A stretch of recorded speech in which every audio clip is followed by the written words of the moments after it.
Bu Yeruşalim söhbətini qayıdaq, orada Al-Aqsa məscidi var da, indi deyirlər qoya Yahudilər istəyirlər onu söksünlər, üçüncü o şey tiksinlər yerində Süleyman Ərəbin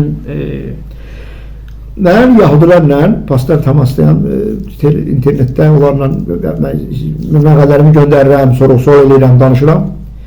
İndiki Yahudilər əvvəla bilməli, özləri də bilirlər. Özləri də bilir ki, kitablar yazıblar ki, əsl Yahudilər onlar deyir. Qədim mənbələrdə əsl Yahudilər Xəzər xaqanı, Xəzər türk bəyləri gedir qədim mənbələrdə. Yahudi, qədim Xəzər türk bəyləri. Bunlar heç birinə bəy deyirlər, nə də xaqan nəsli deyirlər.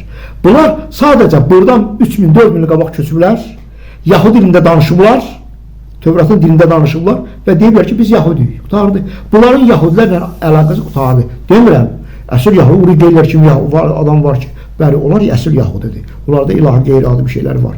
Ancaq bugünkü Yahudilər Yahudilər deyil. Və onlar da elmi də itiriblər. Və itirmək də qalsın bir yana. Onlar Allah maraqlı deyil bu dəqiqə. Mən 2008-də maraqları olanlar.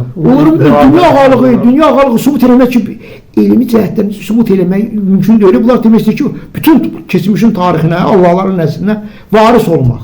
Yəni Tövratın yoluna getmirlər onlar. Tövratın qanunu xeyr. Tövratın yoluna getsələr, əgər bilər ki, göydə Allah var, onlar idarə edir. Əgər Allah idarə edirsə, sən nədən o qədər milləti, sən bugün Qazanı 100.000 adam qır, demə orada mən şahlıq yaradıram, müəbbət tikəcəm. 100.000 adamın qanunu tökürsən, sən? Sən əvvəla bilirsən mi, sən başa düşürsən əvvəl Tövratı? Yox. Bir dənəsi Yahudi, bu adam o qədər savadsızlıq var. İsrail sözünün mənasını başa düşmürlər. Mən sizə misal çəkdim. Mən onlara başa salmışam, Tövrat nə deməkdir? Toraq nə deməkdir? Tövrat kitabında yazılır. Mən onlara başa salmışam ki, 5000 il sonra indiki Yahudilərə. Baxın, bədəndən, Misirdən çıxış, bədəndən, ruhun bədəndən çıxışı mənasındadır. Mən başa salmışam ki, əhd olunmuş torpaq yerdə deyir, göydəki cənnətdir. Allah deyib, həqiqətlə yaşa. 100 il burada yaşayırsan, mən sənə 500 il orada ömür verəcəm. Yəni, bunlar o qədər savadsızdılar. Və onların o savadsızlıqları da gətirib ona çıxardım ki, o özün təsdiq üçün orada şey tikir. Sən başa düşmür ki, əvvəla söhbət gedir, nebesli Yerusələm tikiləcək axirətdə. Göydə Yerusələm tikiləcək. Buradakı avam insan göydə necə Yerusələm tikə bilər. Bunlar savadsızlığın da dərəcəsi. Onlar istəyirlər ki, Dəccal gəlsin. Biz ona Dəccal dedik, onlar öz Allahın. Hamısı Maşiyaq deyirlər. Maşiyaq Dəccal deyil, Mehdi deməkdir Maşiyaq. Maşiyaq onlar üçün Mehdidir. Biz üçün deyir axı Maşiyaq eyni zamanda şeydir, Messiyadır Rus dilində. Mos eyni sözdür. Bizdə Mehdi dedik ona.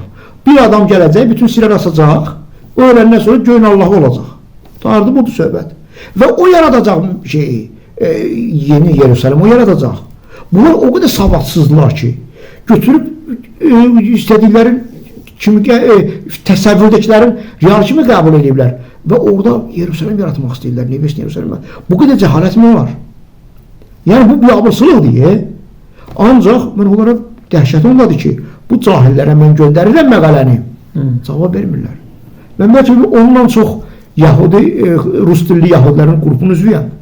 Bütün məqalələrimi Avropa Yahudilərinə tutmuş, bütün Rus dilli Yahudilərin hamısına çatdırıram. Biz internetə məqalə çap elədinsə, İngiltərədə oxumuş Rus dilində oxuyur, Amerikada oturmuş Rus dilində oxuyur. Fikirlərini bildirmirlər. Fikir bildirmirlər. Bəziləri şübhə edir, başlayır soru-suala, soru-sualda qalır göydə heç cavab verə bilmir, susur. Yəni, mənimlə mübahisə edən Yahudilər hamısı susublar.